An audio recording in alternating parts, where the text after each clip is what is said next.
santos nga ebanghelyo karong adlaw sidaan kanato nga dunay mga kagubot, mga katalagman nga manghitabo dinhi sa kalibutan. Apan wala kini magpasabot nga doon na matapos ang kalibutan.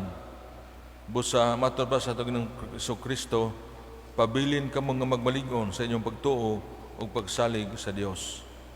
Sama sa panahon sa atong Ginoong Kristo, dihang gidayeg nila ang kanindot sa templo sa Jerusalem. Apan gingnan sa atong Ginoong Kristo nga kining inyong nakita nga maanindot karon, maabot ra ang panahon nga kini mahanaw, mawagtang.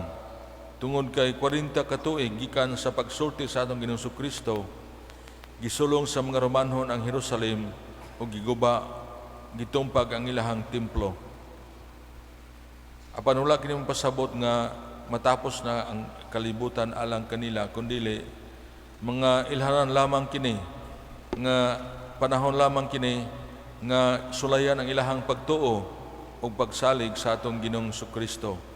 Kung matinud-anon ba sila nga sunod sa iyang mga pagtulunan ug mutuo sa iyang gisulti kanila.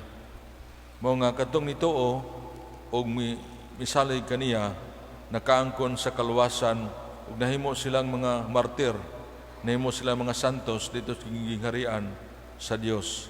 Diya silang pagpabilin nga magmalig-on, silang pagsalig, pagtuo sa atong Ginoong Kristo. Siguro mo sab kini magigsunan ang atong batunan kining maong mga pagtuo sa atong Ginoong Kristo sa atong panahon karon. Nga taliwala sa mga kalisod sa atong panahon karon, sa mga sakit nga mihulga kanato, sa mga kaguliyang, kagubot, mga katalagman. Pasalamat kita sa Ginoo nga wala kita hatagi og mga dagko nga kalisdanan sa dinhi sa ato ang dapit. Nga naluwas kita gikan sa mga baha, sa mga linog, uban pa sa mga sakit nga makalilisang.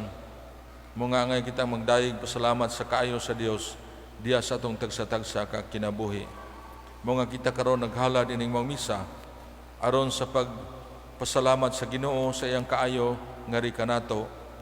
Ug ingon man usab ato sab nga pamalandungan nga unta sa kanunay magmaligo ng atong pagtuo ug pagsalig sa kaayo sa Dios diya sa atong tagsa-tagsa ka kinabuhi.